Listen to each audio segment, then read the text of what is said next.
Hi guys, welcome to Ritika Singh Studios. Today I am going to discuss about judicial review. But उसे समझने से पहले हम समझेंगे एक concept which is checks and balances. So as we all know that हमारा constitution existence में आया था तब तीन authorities create की गई थी, legislature, executive and judiciary. So basically legislature का मेन काम था लॉ बनाना एंड एग्जीक्यूटिव उसे इम्प्लीमेंट करने का काम करती है. एंड जुडिशरी का फॉर्मेशन किया गया था उनको पनिश करने के लिए जो लॉ नहीं मानते हैं. बट व्हाट इफ ये अथॉरिटीज अपनी पावर्स के बियॉन्ड जाकर एक्ट करने लग जाए. तो इस क्वेश्चन का सॉल्यूशन खोजा गया चेक्स एंड बैलेंसेस में. चेक्स एंड बैलेंसेस में बोला गया कि ये तीनों अथॉरिटीज अपना अपना काम करेंगे, दूसरों के काम में इंटरफेयर नहीं करेंगे, लेकिन एट द सेम टाइम ये तीनों एक दूसरे पर नज़र भी रखेंगी, सुपरविजन करेंगी कि क्या दूसरा अपनी पावर के बियॉन्ड कोई एक्ट तो नहीं कर रहा है जो अनकॉन्स्टिट्यूशनल इन नेचर हो.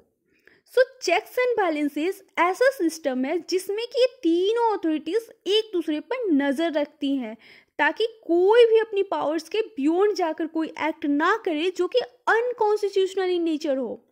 सो ये थी चेक्स एंड बैलेंसेस. सो अब हम समझते हैं जुडिशियल रिव्यू. जुडिशियल रिव्यू वो पावर है जो कि जुडिशरी को मिला हुआ है हमारे कॉन्स्टिट्यूशन के थ्रू.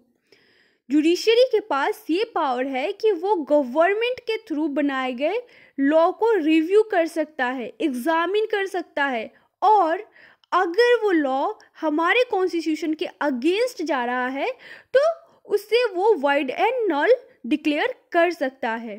कंप्लीट पावर है जुडिशरी के पास.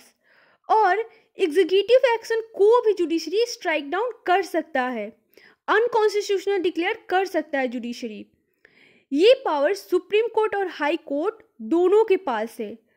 सो जिसकी वजह से लेजिस्लेचर और एग्जीक्यूटिव है वो आर्बिट्रेरी बिहेव नहीं करते हैं.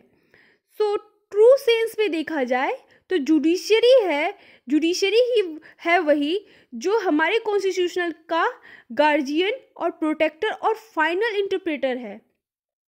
Okay, so this is known as judicial review and it's given under Article 13 of the Indian Constitution और ये कॉन्सेप्ट हमने यूएस से उठाया है.